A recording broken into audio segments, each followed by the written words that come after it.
We back again, getting ready to do this thing one more time on the replay. We got so much we want to talk about, guys. So y'all get ready, buckle up, because this is the replay where we're still trying to make your day. Let's go.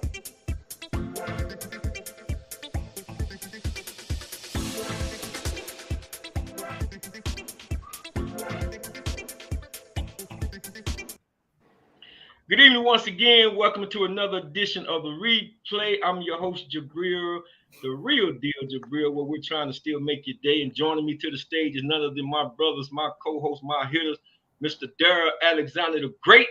You see him in the middle, along with Mr. Tim Axon Jackson from Nebraska. Good evening to you, my brothers. Good evening, my brother. Good evening. Blessed and grateful. Yeah, I see them water guns. He rolled them up on you. Yeah, he rolled them up on you. Ain't no doubt about it. Yeah, we got a lot to talk about to unpack. Yeah. We're going to unpack what we got to unpack with a lot of things that was going on with this NBA free agency. So we're going to get into that. But before we do anything, myself, DA, and Tim, we want y'all to do us a favor. Hit that like, subscribe, and share button. We've been asking y'all nicely now. Go ahead and hit the subscribe, like, and share button. Now, with all kidding aside, we need you on this as we continue to grow this channel, okay? So, guys, let's get into this NBA free agency. There's a lot going on, of course, moving pieces, the NBA draft. We know that Bronny James going to the Los Angeles Lakers. They had the press conference. That was today, right? That was the day. These days are going so fast. Had the press conference. I thought he held himself real well in the question that was being asked. We also saw some free agent movement. What I want to talk about first is Paul George going to the Philadelphia 76ers, opting out, didn't want to go back to those Los Angeles Clippers guys. So, DA, I'm going to come to you first in regards to Paul George going over there to the Philadelphia 76ers. What you think that's going to do for the 76ers? And do you think that put them ahead of the Boston Celtics? Man, I understand the move. He probably could never say he don't like playing with the Clippers. He could probably never say that. I wouldn't want to be playing with Kawhi and James Harden and Russell Westbrook. That's just me. I think he's a perfect piece for Philly. The only thing is, if the stars don't align, it ain't gonna matter. If everybody ain't healthy the week before the playoffs start, then because Embiid is bound to be out, right? At some point, several times this season, and Paul George has been known, even though he was healthy for the playoffs, he's been known to be hurt. So the stars just have to align, man. I know that's for any team, but some teams when you have those players like Kawhi and Paul and Embiid, you just got to cross your fingers that the injuries come early and then they're able to just gel for the playoffs. But I think I wouldn't call it it's almost a super team, but Maxey wouldn't be considered one of those type players just yet. So, but it's as close as you can get without saying you're a super team. But it's a good move for him. He always getting the bag. I don't care what he say. Oh, I love and this is where I want to when that contract is up. He's the new Carmelo Anthony. He going for the bag. Ain't no doubt about that. PG going for the bag. But TJ, what you got to say on it? Oh, I knew this was coming when they were sitting up there in that studio watching that finals game. They both sitting next to each other.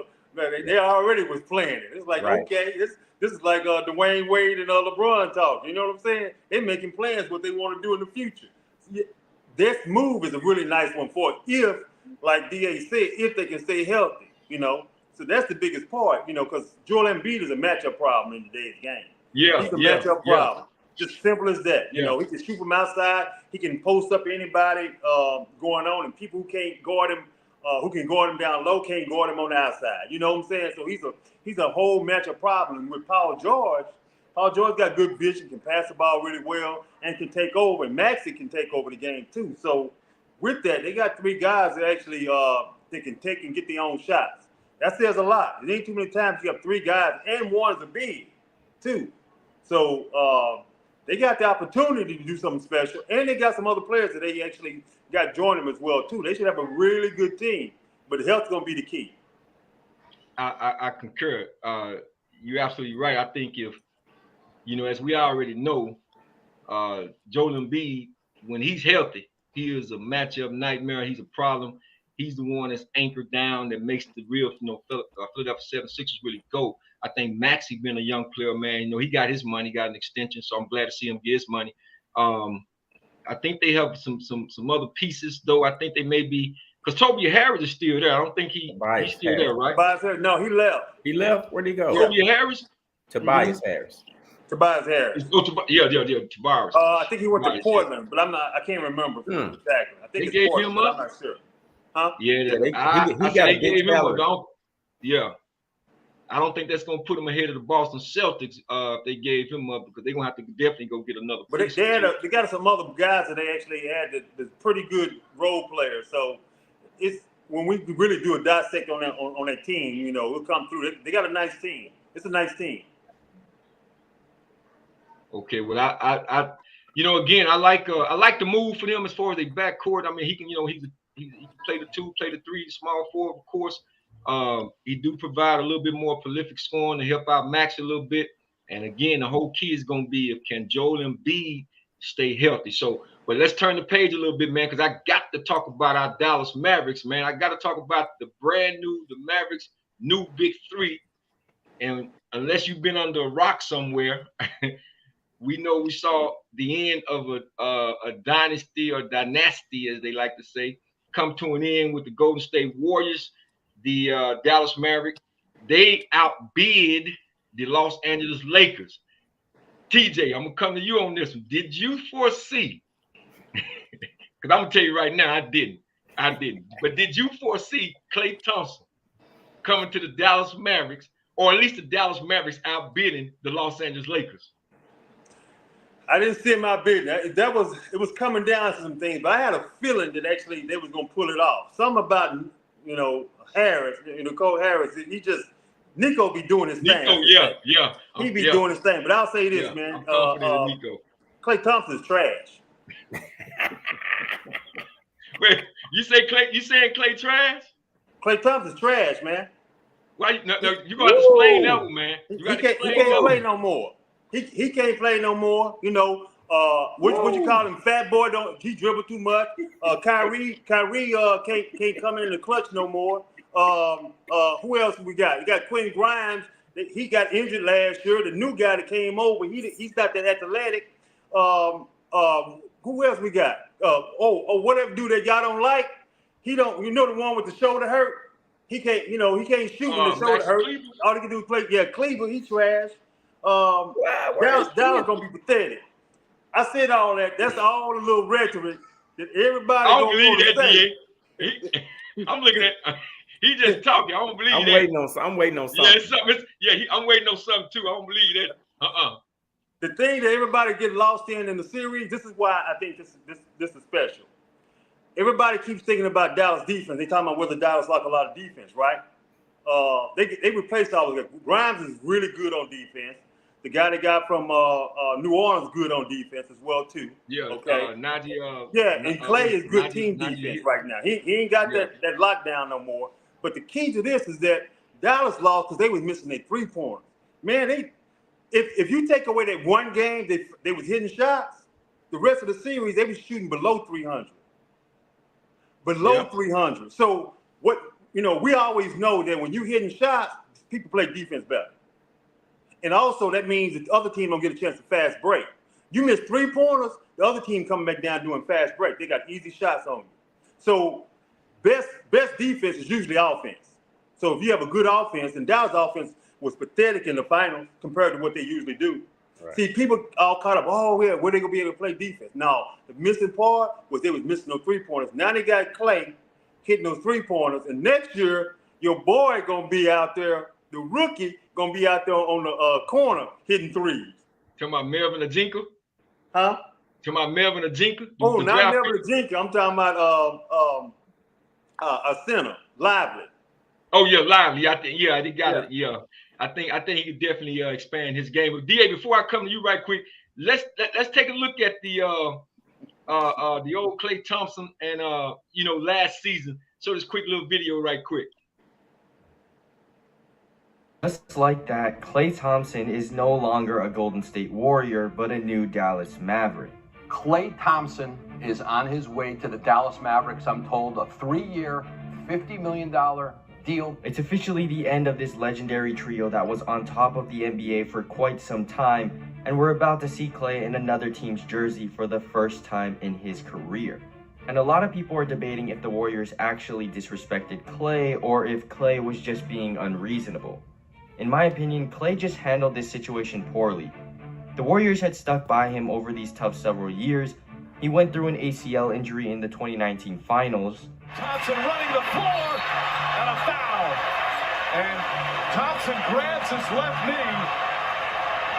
now writhing in pain. An Achilles injury. Klay Thompson has suffered a full tear of his right Achilles. And even when Klay came back, he remained in the starting position despite Jordan Poole clearly playing better than him at that time. And after that 2019 ACL injury, Klay himself even said, "Who pays a guy after he injures his ACL? But they had faith in me." So the Warriors organization loved Klay Thompson so much that they were willing to offer him a max contract, even after a potential career-ending injury. And at the start of last season, he was offered a 2-year, $48 million deal, which he rejected for an opportunity to bet on himself. And well, that didn't turn out the best for him. He had his worst season by far, and he honestly dug himself in a hole. I know if you look at the literal stats, it doesn't look that way considering he averaged 18 points and 39% from 3, but that doesn't tell the whole story. His shot selection had become one of the worst in the league, and inconsistency was haunting him all season long. Going 0 for 10 in an elimination game was the final nail in the coffin, leading to the Warriors' increased hesitancy in offering Klay a favorable contract. And well, now here we are. Klay Thompson is the new starting small forward for the Dallas Mavericks. With Derrick Jones Jr. now on another team, the Mavs needed a new 3 guy, and I guess they found him. I think the addition of Klay to a finals caliber team could be useful, but it also has its drawbacks. When the Mavericks matched up with the Celtics in the final, they could not get a stop against Boston's dynamic offense, so losing one of their best primary defenders and signing an older Klay that has clearly lost his once elite perimeter defense doesn't really solve any problems. You could honestly make the argument that it weakens their defense. With the perimeter 3 of Luka, Kyrie, and Klay, it's going to be tough to match up with teams that have elite. Okay, guys, DA, I'm going to come to you on this one right here. But before I do, I want to say this here, ask you this question. The Dallas Mavericks, they outbidded the Los Angeles Lakers. He didn't take a 4-year deal. I think they was offering him, what, $80 million? I think they were trying to pay him, $20 million a year. So he turned the 4-year down, but took the 3 years with the Dallas Mavericks. I think that last year is probably like an option year or something like that, because you're only really talking about $2 million that 3rd year. So, he took a lesser of the money. Of course, they said he could kind of make that up on state taxes and so forth. But DA, I'm just asking a question regarding Klay Thompson with the Dallas Mavericks. Do you think he made the right decision? And if so, or if not, why? Yeah. Well, was that Tim's actual take, or was he joking with us? No, Tim, that wasn't Tim's actual take. Did he say so? Anyway, was it Tim? I mean, I'm just saying. Did he all of it? Man, I heard the part where I was talking about how he be effective shooting threes off of Kyrie and Luka. No, I mean the whole take. It's the needed part, yeah. But I wanted to say that because he had missed 0 for 10. That's the idea that people thinking about. He's older than 2. He's not what he used to be, but he'll be way more effective here in Dallas. I'll let you go ahead, DA. Yeah, it's I don't blame him for not taking that Laker. Man, it's just such a. Who wants to be a part of, like, there's mumblings, I mean, about the Lakers, and like, who wants to be a part of that crap, that circus, that LeBron just what are they calling paparazzi? Like, it's going to be paparazzi at all the practices. every time they walk out of a gym, into a hotel, off the bus, and then you got LeBron running the team and JJ Redick. It's just a bunch of mess to me, man. As soon as they hired JJ, I was like, this is another reason for me not to pull for the Lakers. So I mean, and I probably jinxed y'all when I said Clay. Remember we talked about this right after. Right. I was like, man, I think Clay will be good for it, but he wasn't that good. I think he'll do better. I think he'll do better with the Mavericks. It was messy with him and the Warriors.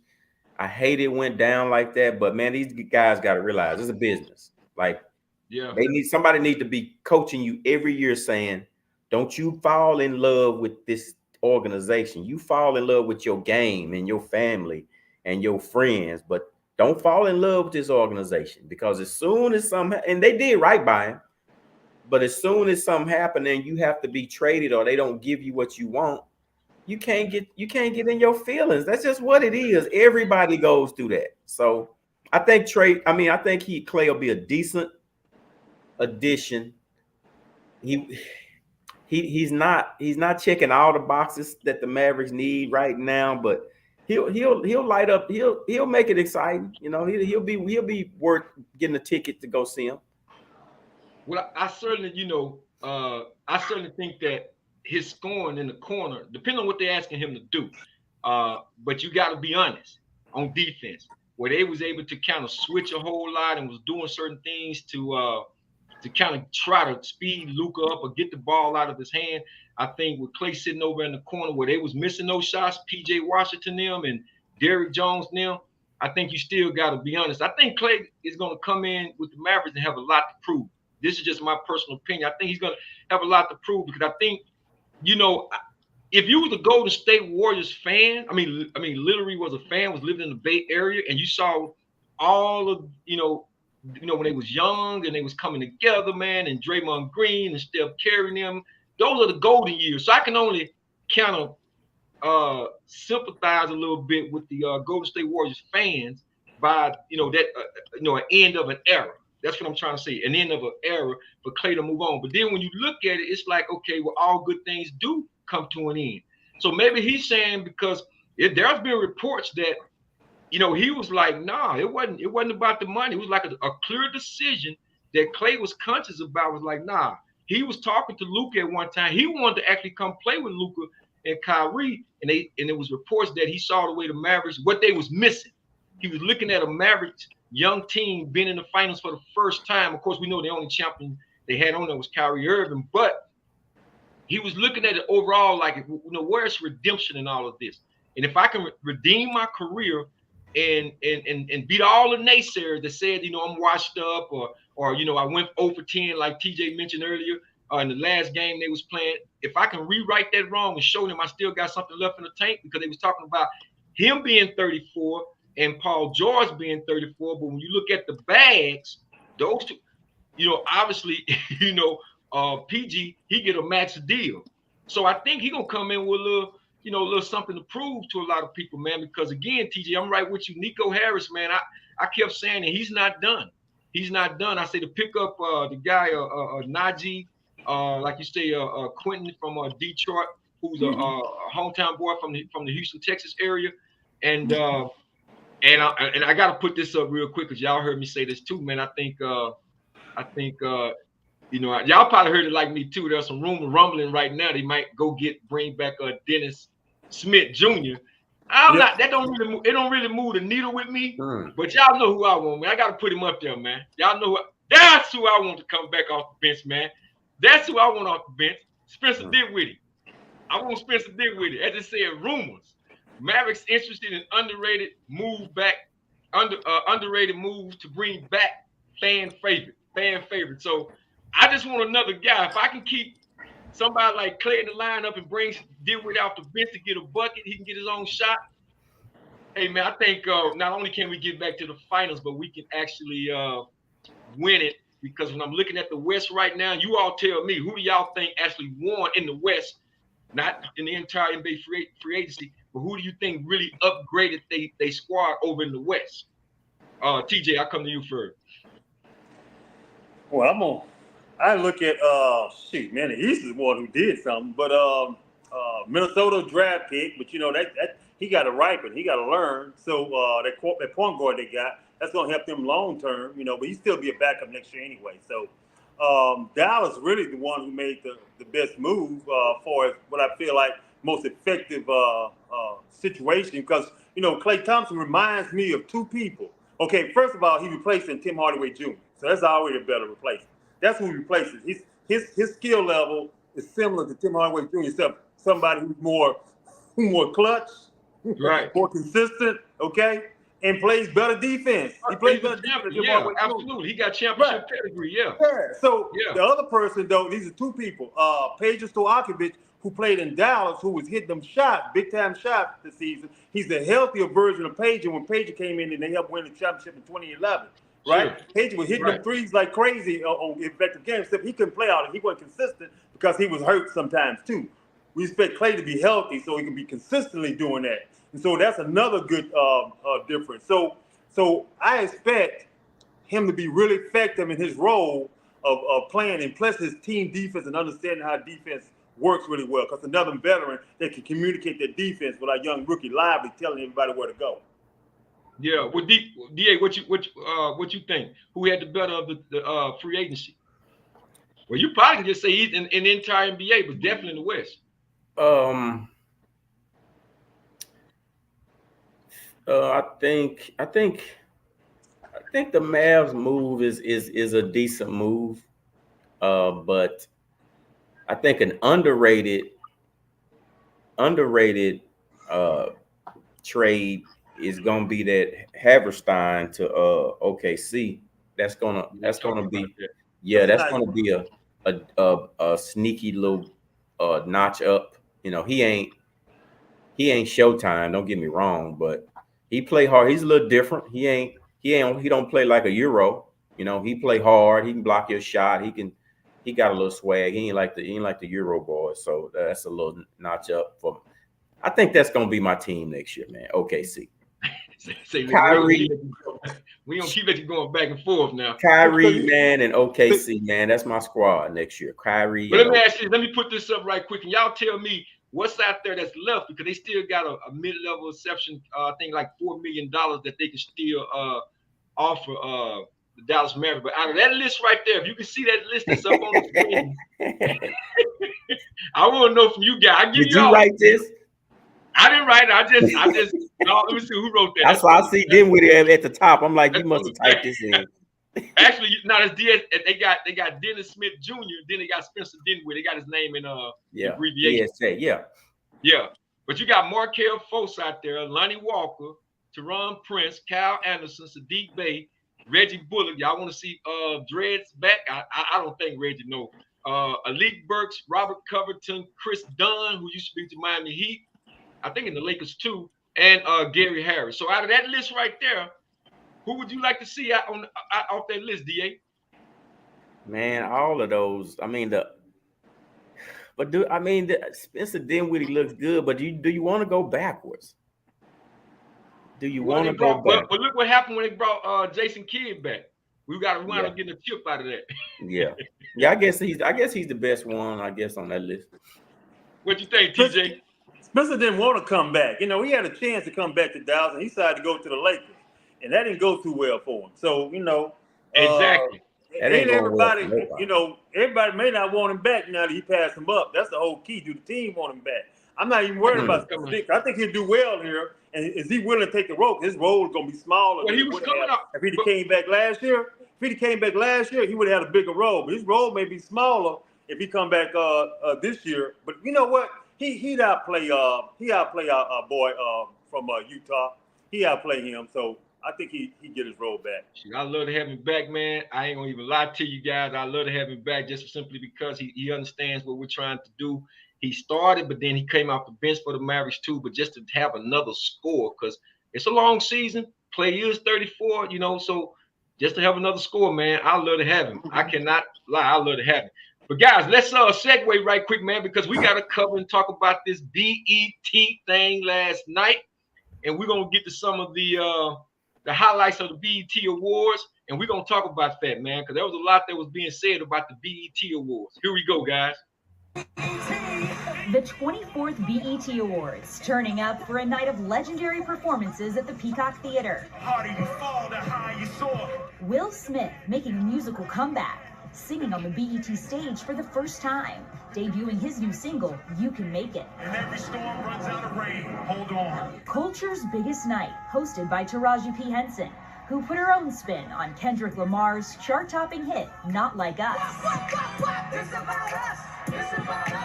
And put the rap feud that inspired the song on ice. That's right, no beef in here tonight. Can we just stay plant-based?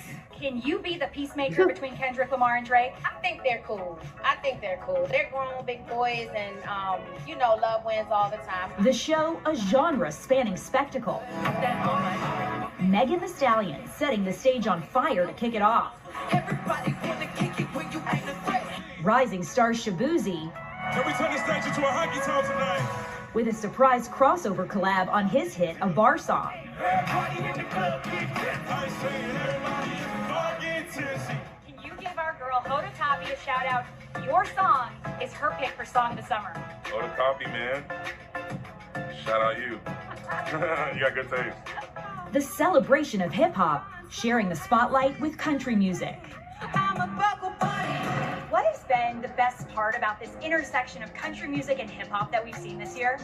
I think it's empowering a lot of people to take the dive and kind of test out new sounds. The stars sizzling on the red carpet. A man with a fan is a smart man on this red carpet. Take care of you today. That's what I came to do. With all eyes on the guest of honor, Usher. Has anybody had a better year than Usher? No, nobody ever has better years than Usher. I'm not saying it's a fair question. You guys know I love Usher. I've made that very clear. He's my fave since forever, since I was a little girl. A parade of female artists paying tribute to the R&B icon. In recognition of Usher's Lifetime Achievement Award. Has definitely not been easy, but it has been worth it. To be able to celebrate 30 years plus of just passion, seldomly do we get a chance to savor the moment. I'm really savoring this moment and really enjoying it. Okay, guys, got a lot to cover about the B.E.T. Awards last night and what you think and where we are. I've had my say in the, definitely in years past of what it has become a circus. But there was a lot that was talking about. They talked about Will Smith coming out with his song performance. Of course, Usher's receiving Lifetime Achievement Award, which I'm glad that he did get that accolade. He's well deserving, being 30 years in the game. And one of the things they kept talking about how it was kind of like female dominant when they was doing the songs for him, paying tribute to him and everything. It was really mainly women and females, with the exception of Childish Gambino. So, DA, I'll come to you on that, man. What is your take on the B.E.T. Awards? I'm kind of laughing because on the B.E.T. Awards and people like Megan Thee Stallion and Lotto and all that, man. What's your take, man? What you got for us, man? I don't even watch them. I don't even watch them no more. I always wait till it's over because I want to watch it when I can fast forward. If I can't fast forward through Meg Thee Stallion and Sexy Red and all of that trash, I don't watch. I'm not finna sit there and I'll get it where I'll get everybody's kind of take on it first. Then I'll go check it out, and then I can fast forward past all the trash. Because sometimes if you go in there at the wrong time, you'll think you're at the Source Awards and not the B.E.T. Awards. And that's the part I don't like about it. They need to keep that and you can't win because people saying that's part of music, that's part of the culture and all that. Yeah. It's not part of the culture. It shouldn't even be a Source Awards, but if you're gonna have one, put all the trash on the Source Awards so we can all watch B.E.T. Awards like grown people. And let's have a grown show. Like, what's wrong with having a decent show? I don't understand what people got against decency these days, man. That's what I don't like about it. Like, come on, man. It's embarrassing for them to put some of those. I mean, it's like the Cartoon Network if you turn on at the wrong time. It's like, am I watching cartoons? Like we actually look like cartoon characters sometimes. So I ain't a big fan of the BET Awards. I was cool with the Will Smith and them kind of, mixing it up a little bit. That's what I want to see. Just something, man, that you can watch and ain't got to be offended by. That's all I'm trying to get to. Absolutely. Before you go, TJ, let me go ahead and make my points on it, because the best part of the show for me, whatever service, I can say, that the tribute to Usher, understanding the bigger picture. I definitely like the fact that they gave him that award. But as far as the performances, of course, man, Lauryn Hill. Lauryn Hill does it for me, man, because that's probably the only. And I say CD. We say CD now. Most people are going, what is a CD? Yeah, a compact disc that we bought. But I bought that twice, man. And that CD, the Miseducation of Lauryn Hill, I almost said Miseducation of a Negro, but it might have almost should have been at the BET Awards. Same thing. Same thing. But yeah, but that CD, man, is in the Library of Congress, man.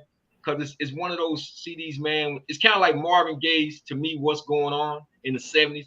It touched our culture in the deepest sense of our core and what we was all about when we was moving on up, and everything was like, we came up like this. You know what I'm saying? What's up? Right on.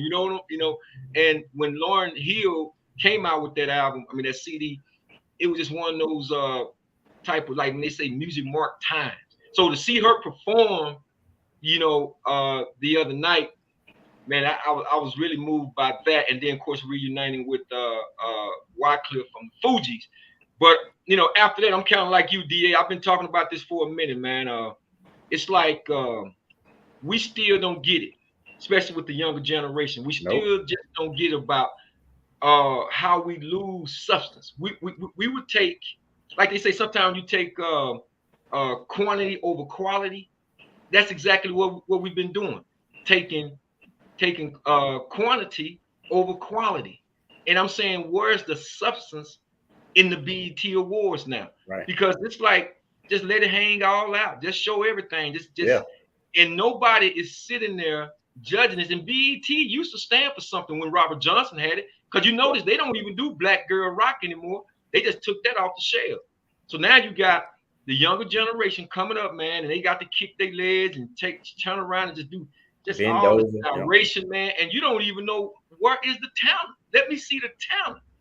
Before you can even get to the talent, they're gonna mesmerize you with all of the gyrations and the sexual orientations and gratifications. So I've been on this for a while too, DA. So TJ, I'll come to you on it, man, because like I say, it's like watermelon. I always compare this to watermelon. I eat the meat and spit the seeds out.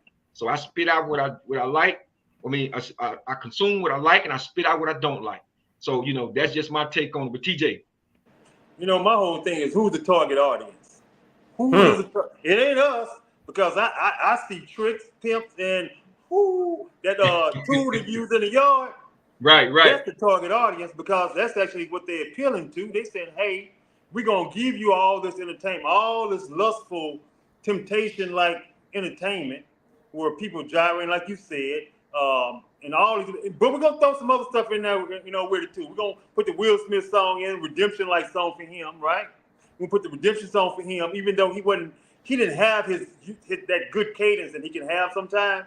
He has a cadence that he had learned to do, but he wasn't really in that cadence. He's more doing the dude he brought on, guy from church. What's his name that talks all the time through his songs? That's what he brought Kirk Franklin. Huh? Kirk Franklin. Kirk Franklin. He was more like Kirk Franklin than he was like Will Smith in the song for his using his cadence. But the background, the gospel of it was actually wonderful. Actually, it was a really nice song, and I saw them rehearsing it. The rehearsal might have been better than the performance that was on TV. The rehearsal was excellent. Woo, man, they hit some notes and they were really smooth. But hey, that's a whole other subject. But this show, I didn't watch it.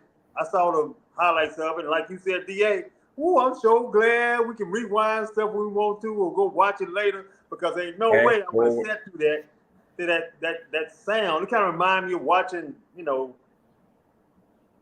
country back in the day. You hear all these songs, and now country trying to be R&B. They're trying to take R&B place. So they switching their whole thing. That's a whole nother game. Now we got black people and they're trying to change their sound to us and trying to say, oh, we're not real country, but y'all sure using our sound though. Always have though. So let's listen you can have the award show. Well, let's listen to the take of Damon Dad. I like something that he said in regards to B.E.T. Check this out, y'all.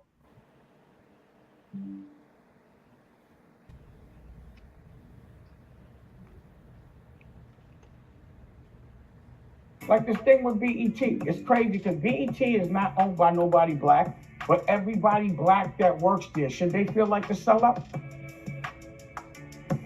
If you selling ads for a white company all day long, knowing that they only making money off black culture, are you not a part of the problem? Yeah. And you like, nah, I gotta eat. So you gotta eat selling images of us doing dumb shit so that this white company could get our black dollars? And then you want to act like you fronting on somebody? So I help make them a mockery. It's exactly, that's what the problem is.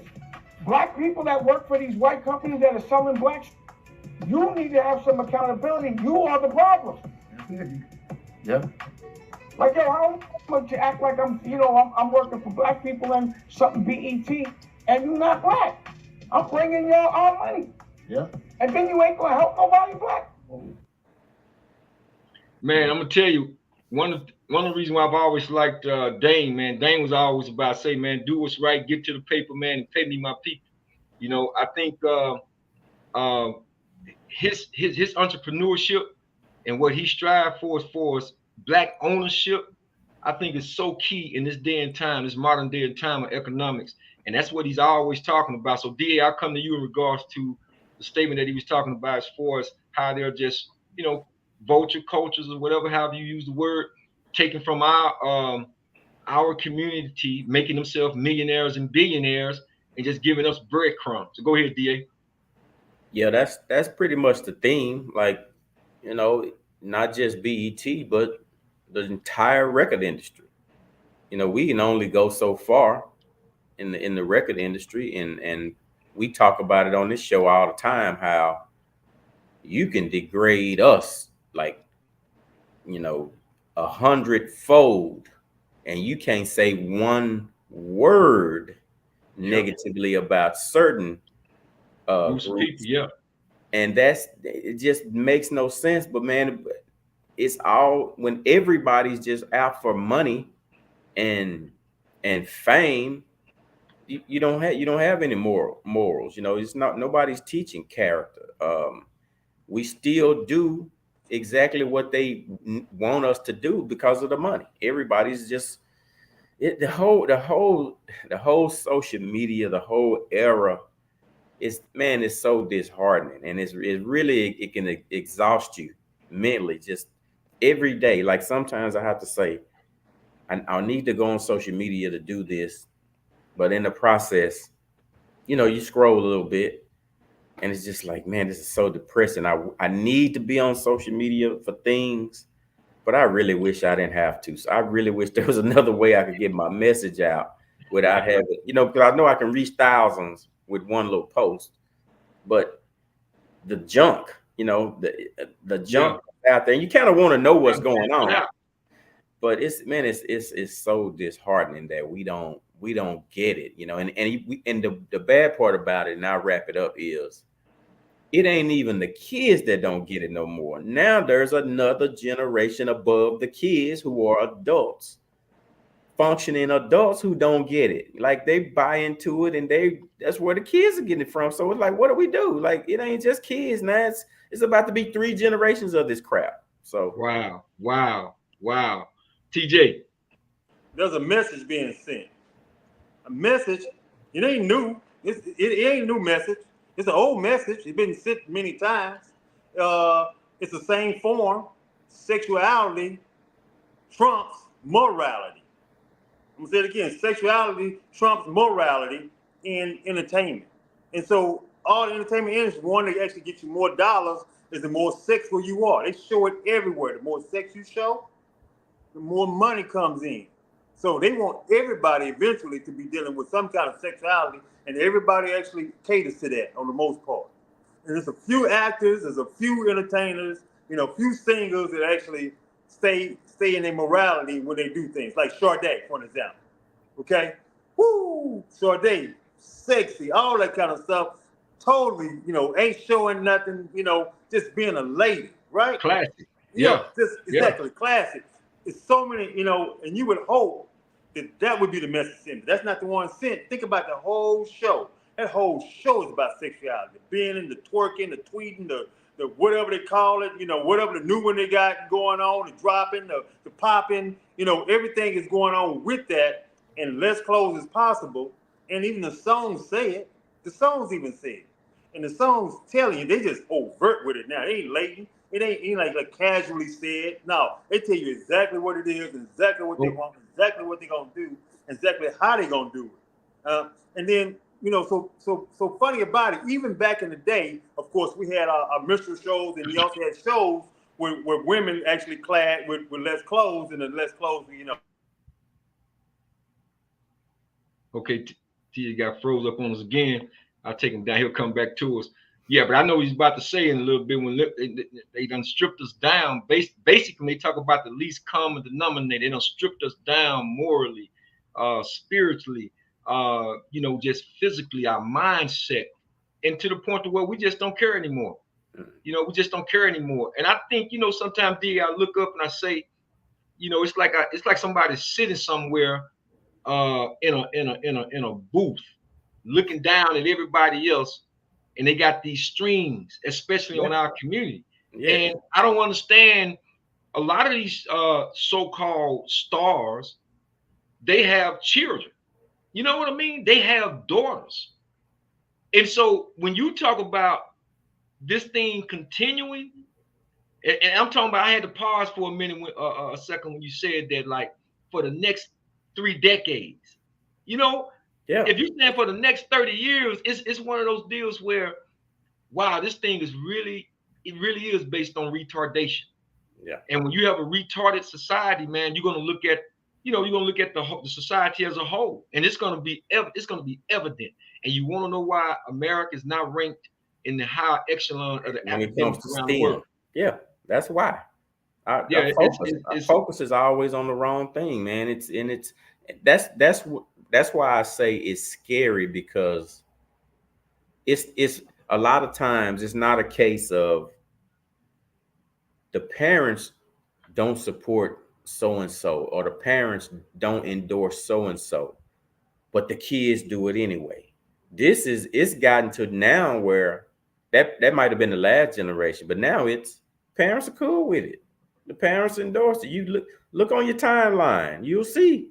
I always ask social media, why do you think the young girls dress the way they do? Look at the women. Look at the grandmothers twerking on social media, coming out just half naked in public every day, and you wonder why the female daughters and granddaughters are doing what they're doing. That's all they see. You look on social media, that's all you see is a bunch of naked, supposed mature women thinking it's cute. And if you say anything, it's you the problem. This is me, and you just got to take it or leave it. Well, I got to say this because I got something I want to show real quick, because it all starts with when you start to desensitize a people, a community. And if you're specifically desensitizing one group of people, for the most part, I know everybody, they try to desensitize, make the whole nation lose their moral compass. Right. But when you target one group of people because you need them more so than any other, probably other ethnic group, we got to keep them dummy down, because if that's what slavery was all about. Let's be real. Don't let them read.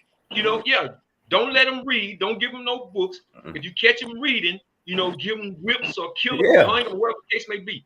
And so they desensitized us, and it's like we just continue fighting up a hill. But I gotta go this right quick, because this is gonna segue into this next topic that I want to get into. Y'all saw me post this a second ago. I'm not saying this, but let me preface this before I show this next video. I want to preface it by saying I'm not gonna paint everybody with a brush under the Christian umbrella, because I understand that a lot of Christian women understand their scripture and know how to dress modestly. But you know what? The devil is in the details. Yeah. And I do believe in certain churches, he's gotten inside the church. Oh, a lot of them. For that in Ezekiel. But let's check this out. This is evangelist Juanita Bynum talking about this very thing that we're talking about, guys. Check this out.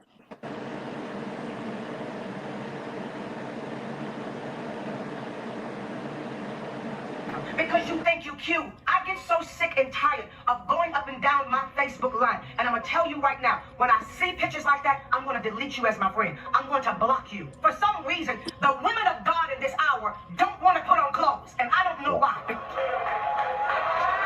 That's what I was saying.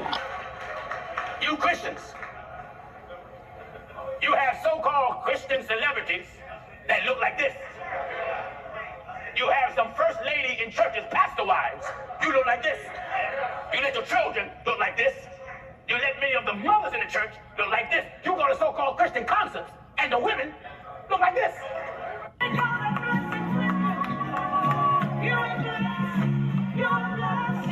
What? Over the years, gospel singer Juanita Bynum has been consistent in standing for the truth, advising both male and female on the right way to dress in the church. But this time she speaks out boldly about modesty dressing for the church in praise and worship, and she focuses more on the women and how they dress, because the church has been heavily influenced by the worldly ideas of fashion and materialism, making it hard to distinguish between true followers of faith and those who ain't. Juanita spoke out against trendy and provocative clothing, which has blurred the lines between spirituality and worldly values for Christian women. My spirit is kind of heavy for several reasons, and probably by the time I get off the program today, some of you may unfriend me. What I'm going to minister today is purely out of love. My love for you and my love for who God has called you to be. If we're not really, really careful, we will begin to be put in a position where it's almost like we're backpedaling and trying to forward pedal at the same time. Now you can't tell the believers from the unbelievers. Now there is no difference. And I guess I'm just not understanding how pastors can allow people to parade in their churches looking like that. I've never seen in this hour so many women that are Christians, and you are in service, in the service of the Lord, ministering the gospel with your cleavage all the way down here where I can see the crack of your breast.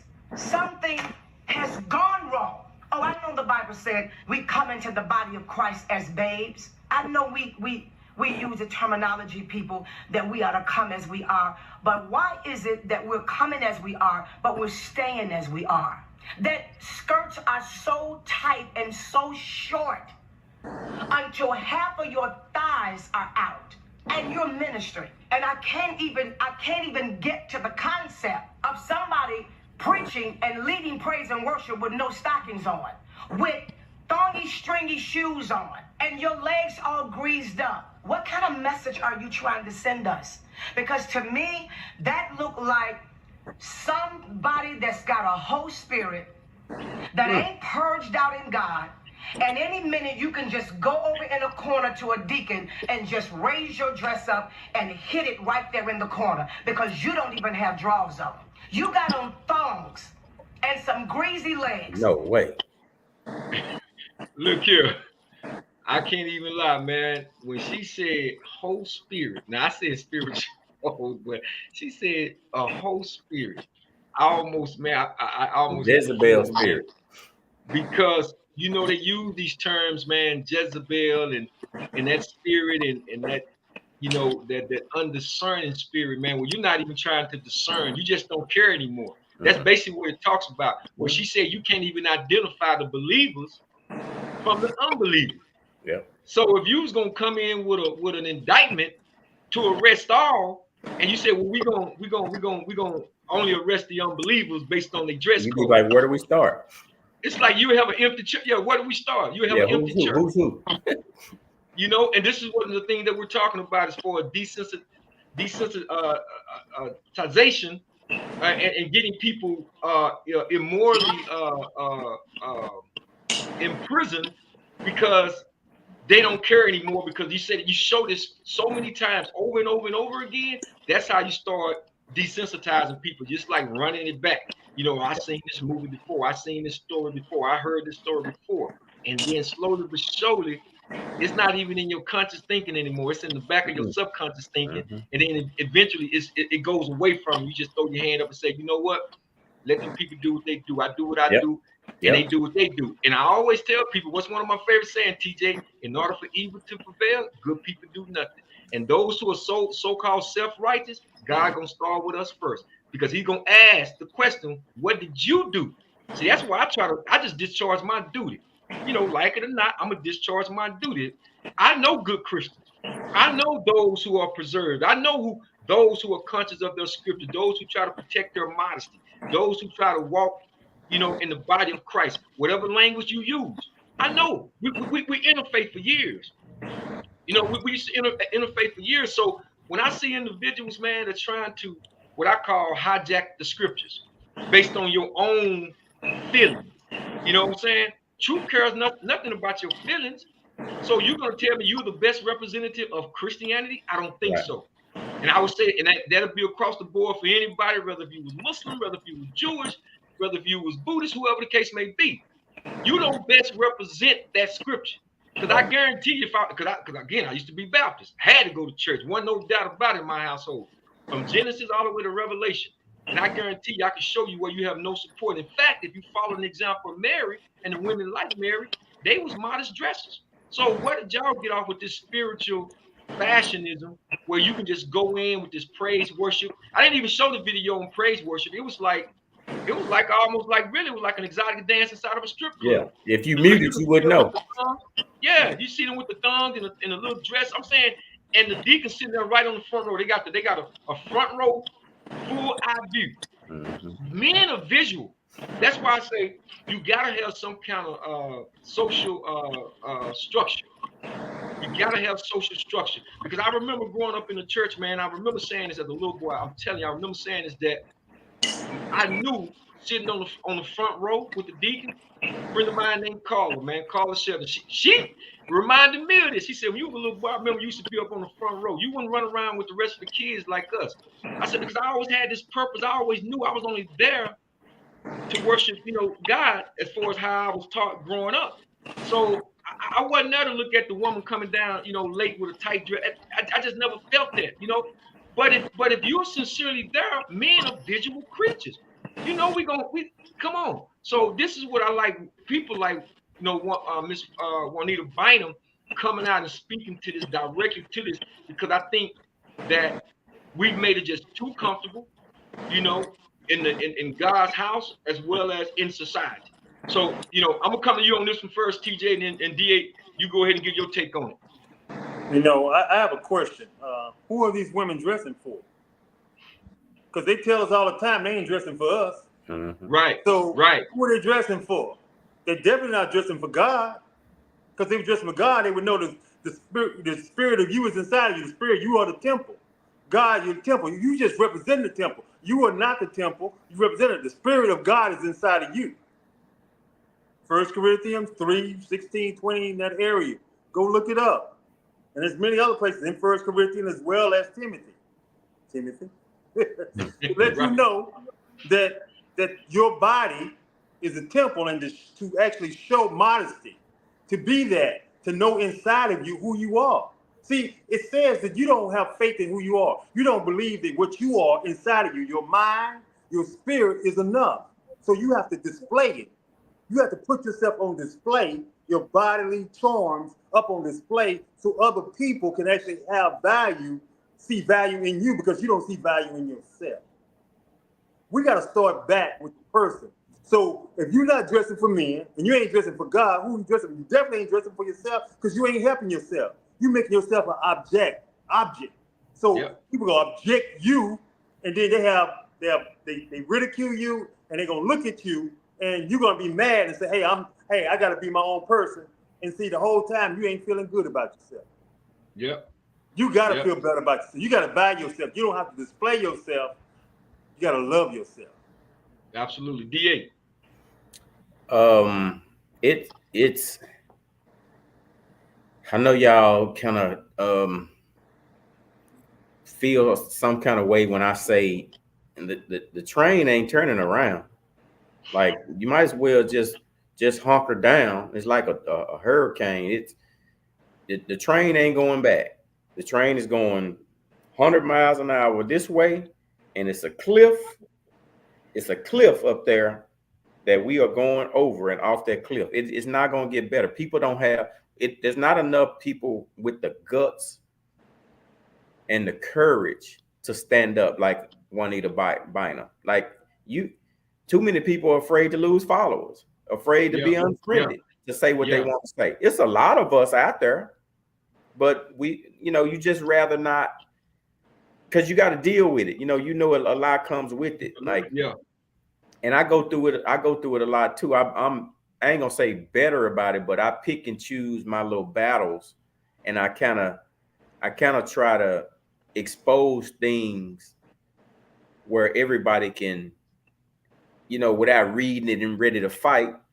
I try to fix it where they can read it and instead of thinking of a reply or some kind of rebuttal to make me look stupid, they actually can read it and say, I think that makes sense. What he's saying is making sense, because you got a lot of people out there just ready to say the opposite of whatever you say. Like, that's just people's jobs now on social media to, what did you say? Let me think of what I can say to debunk that. Like, we're professional debaters, no matter what. Like, some people don't even agree with what they say, but it's just the thing to do on social media. Like, you can't even have your own opinion about something, and you definitely can't be moral about things. It's only a few things we can be moral about, and everybody's on the same page, and that's abusing children or molesting kids. Other than that, you can't say, man, I'm so tired of these women being naked in public and naked. You can't say that. It ain't nothing wrong with saying that. That's what you're supposed to be saying. You hear it all the time. And then, what's wrong with that? You can't be out there. You would think you out there saying, y'all need to show more skin. You need to wear shorter, tighter dresses. You need to wear more see-through clothing. No, we saying cover up. Like, tired of it. Right. Cover up. And you get attacked for saying cover up. Like, that's just the way of the world, man. It's not gonna get better. We just have to figure out a way to just reach who we can reach and keep it moving. Well, I'll say this before we have to segue to a different topic. And I almost did a comparison. I really did. And it's not to do a comparison to try to exalt one over the other, but I wanted to show in the Islamic community how the sisters, when they come, there are some mosques or masjid that you go to where you don't even see the sisters. They go in one whole part of the different mosques. You won't even see them. Yeah. And I've been at this for 33 straight years now. And as far as the modesty, the head cover, they ain't having that. Now, I'm not saying that you don't have, in every faith, you're gonna have individuals who are still, because we're all striving towards perfection, but we haven't perfected it yet. But I'm only saying, when you're broadcasting it and you're putting it out there, like she's talking about, Juanita Bynum, you see the sister, she's singing a gospel song and she got her cleavage out, for all eyes to see. Now, I don't know if she was married. I don't know if she got a fiance. I don't know. Then you got the other lady that was up on stage and she talking about blessings, blessings, blessings. I'm like, she was to the point, the DA, I saw you leaning forward. You trying to make sure, like, what is that? What does she got on, Yeah. And so and I've been on social media, I've even replied and responded to certain posts. When women try to defend their position, they try to tell a man, oh, quit trying to tell me what to wear. See, that's the problem. That is the problem. And TJ, you said it so beautifully. You asked the question, who are you doing it for? Because us men, when we huddle up and we talk about what it is that we like and what we're looking for, it ain't that. It's not that. They're not doing it for us. You know what I'm saying? Now, what you do behind your own closed doors within the dwellings of your own house, that's one thing. But to go outside, man, and broadcast and put your body out there, and we talked about body language before. You remember the song back in the day, DA, they had the song, I Love Your Body Language. Your body language was talking to me, because when you really address this on some deep type issues, the first thing they do is try to grab their chest and cover up. They try to grab their chest and cover up because you asking yourself, if you want me to see your breasts, what are you saying to me? I mean, what are you saying? Yeah. Really? You're fishing with the wrong bait. You see, you're using the wrong bait. Because most guys ain't, I'm just telling you, ladies, of you listening out there, I'm telling you, it's 3 men on here right now, but I guarantee you, if it was 100 men sitting in one room, we pretty much gonna all say the same. Now, you got guys that'll do you. Oh yeah, you got some guys that'll do you. But see, that's when y'all want to start using the language like, oh, he's a dog or he this, whatever. Why? Because a dog runs all through the night. That's why you use that metaphor. Because he's jumping every back fence, going down the alley, going across the highway, might get hit, trying to chase this, chase that. So that's the reason why you refer and use that kind of language. But you only attract, man, what like again, I said earlier that we are visual creatures. And some men can restrain themselves and others cannot. But this is an issue, and it will be an ongoing issue. And I think we should, pick this conversation up again at some point, because I had something else I want to put up here right quick, because it's coming up on the hour to close out the show. Since we're talking about this, because there was a post that was going on, and I didn't get the actual photo, but y'all can see it from. If you look down to the far left at the bottom, they had these two young ladies right here, and I don't know if y'all saw that, but the woman on the left, they asked the question if she was submissive, and pretty much, she made a certain, amount of income. It was less than what the lady on the right side, what she makes, but the lady on the right side was bossy. She made more money. In this case, they asked the question, which one would you choose? And everybody on that particular post chose the one to the left. The one that was submissive, the one that may not have much money, but she was a hard worker, so forth and so on. They chose the one to the left. So I wanted to ask the question too. Which one would you choose? Which one will you choose, guys? If y'all saw that post earlier, because I said I'll choose the one on the left as well. Because if she's modest and she's just a good overall person, she works hard, and she's not giving me every time I say this, she say that. I say that, she say this. Guys ain't trying to hear that. But I don't know if y'all saw that or not, DA. No, I hadn't seen it, but I mean, I just always you get a woman to put on a Home Depot apron, you already know she a little bit, especially right. Right on. The men don't even want to put on a Home Depot apron. Right. You get a woman to put and work around some nails and lumber. You already gotta almost seem like a level-headed, humble spirit type of person to even start with. So it's just women just don't get it, man. I tell women all the time, I say, y'all really don't know what we think. You think you do, but you don't know what we think. You don't know how we think. Like we don't say it a lot because it's gonna take a 12-round bout for us to really say what's on our mind. And a lot of us just don't feel like dealing with it all the time. But yeah, the one in Home Depot apron, if all things being equal, I take that one. What about you, TJ? It's this right here. Been hypnotized. These women have been hypnotized with attention, right? Those ones on that right, the woman on the right, she's been hypnotized with attention. She will tell you that everything she's done, she gets what she wants, but she really don't get what she really wants. She don't get what her heart and soul desire, what her spirit desires. She get what her outwardly desires. Everything attention everybody else sees, right? She goes home and she cries. She talks about, not having the right man, no man act right, blah, blah, blah. I'm just going to be myself. I'm going to have me a woman day. I'm going to, these are the kind of things she's going to say. I make this money. I got all these degrees. I'm going to have my woman day. I don't need this. I don't need that, right? She don't understand the real simple thing about what love is really about. We want somebody who's respectful. That's the biggest one. Respectful and loving, who actually wants to actually listen to us. And we want to be somebody who will also hold us accountable for delivering wisdom. We want to be held accountable for delivering wisdom. We want to deliver wisdom to our family because that means we're uplifting our family. So men don't want to be someone where actually they not accountable. Men want accountability. And if you're a person that actually want that man to be accountable and he delivers that, that's the kind of man you want, and you need to respect him and lift him up in that. Any woman that doesn't do that, that's not the woman we want. We don't want her.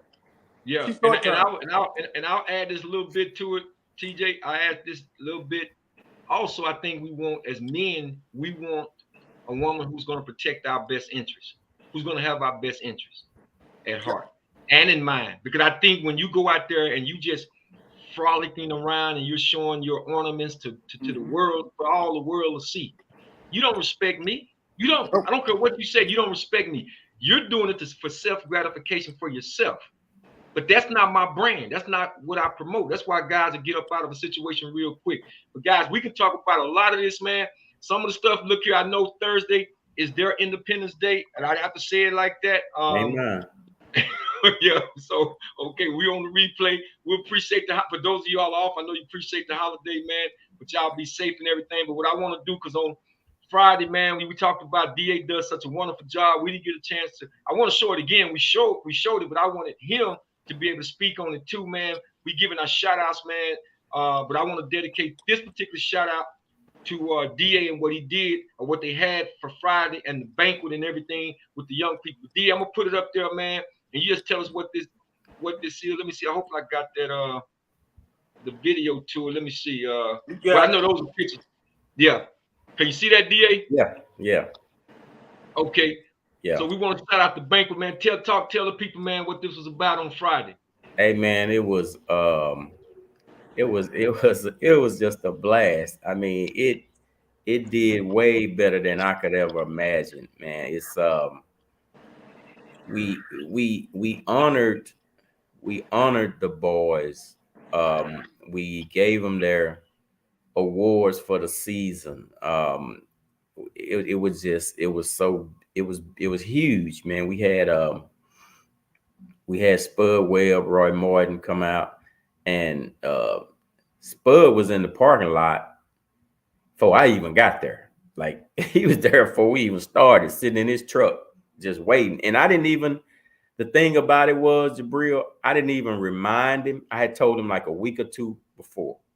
Wow. I said, man, you ain't got to stay long. Just come by. I said, you ain't even got to speak. I said, you don't have to speak. Just come by, take a couple pictures, and then, because I know it's Friday, and people sort of busy on Friday. I gave him the date, gave him the time, and I purposely did not remind that dude, and he was there before me. Wow. When I pulled up the song, I was like, bro, that's strong, man. And I went to the truck. I said, man, I knew we were running behind. I said, man, we'll be ready to go in a little bit, man. I'll hit you.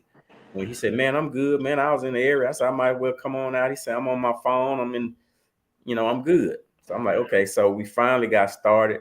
I said, man, you can come in. We got started. So he came in. So I said, let me know, as it was going on, like we had a drum line, Bishop Dunn, drum line came through to start it off. I was like, "Ooh, man, this is cool." Like, it was just really cool. So I text Spud. I said, man, let me know if you have to go before we get to your segment. He said, no, man, I ain't going nowhere. I'm enjoying this. He said, man, I'm enjoying it. I'm like, cool. So we finally got the boys up, and then we asked them to come up, and I'm trying to talk, say this and that. But he said, man, I got it. He took the mic from me and was like, wow. And he was Jabril. I didn't get a chance to get it on, but he was like, man, I'm about to tear up. Like, he was tearing up when he first grabbed that mic, because he was like, man, I see myself in these boys. This was us one day. I mean, back in the day, this was us. He said, man, and we need stuff like this to show us it's other things like in the world besides the hood. And you know what I mean? Just it's a big world out there, and that's what we do, man. We try to show them all different things. Like, she wants to do like cooking class. We had them to go we did a bike riding tour where they would taught and trained on how to ride bikes. You know, like she wants me to show them how to change flats and do a tie, all that kind of stuff we trying to do. And all of this comes because of they like to play basketball. Like we got their brain. And I was telling people, find out what they like, use it to their advantage. So, man, it was Roy Robot came up, he spoke. Man, it was huge, man. That night was just never a dull moment. And people had just said they were so glad they came, and nobody left. Like it was going on and on. It's just like nobody wanted to the AM. Yeah, it was good. It was cool. Beautiful, man. Beautiful, man. Well, we definitely wanted to, like I said, I had to, replay that and shout, our youth out, man. It definitely takes a village, man. And I know how important that is to you. You discuss some things with me, as well as the stuff that I try to do with I Am Student Athlete along with Tim. And I know we're going to do some type of collective effort, a joint effort in the future, man, for these young people. And as soon as we get our guy Booker back on here, man, Booker, he said, shout you out, man. He's still going through what he's going through. With them kids. He's still with them kids, man. But that's the big thing, that's the wonderful. That's why, I say God, man, God put it together, man. And I think it's way bigger than us. We got a lot of things that, we would like to continue to do. And I'm just at a point, those who will, and those who won't.